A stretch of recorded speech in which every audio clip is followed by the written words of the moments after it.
อืม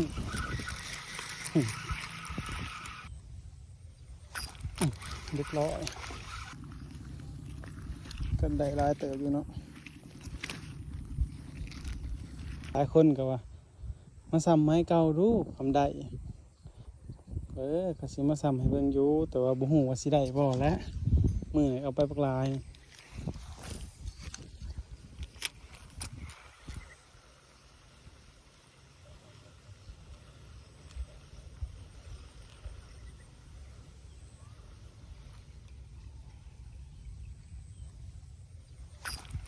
เรียบร้อยโอ้ยถอยหลังแต่หลังจะตกน้ำเสียเด้ง่ายเลยเต็มปากนะ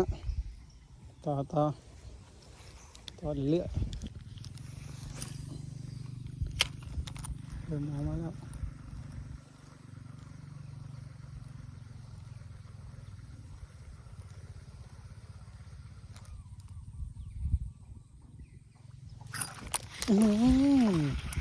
โตใหญ่เติบโอ้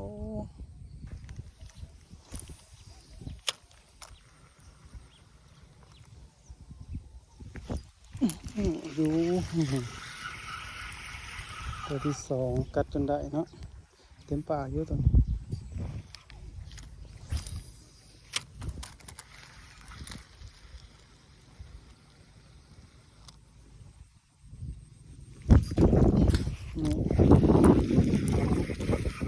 เต็มปากเอาลุ้น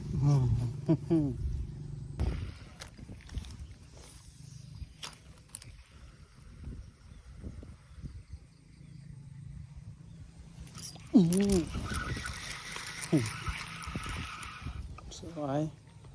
ตกเรื่อยๆเนาะ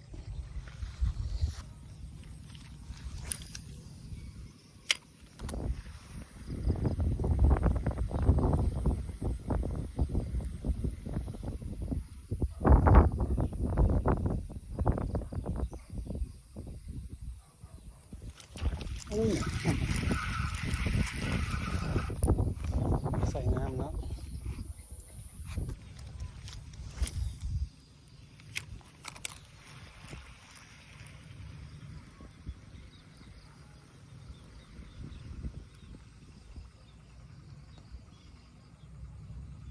โตสุดท้ายพอเลย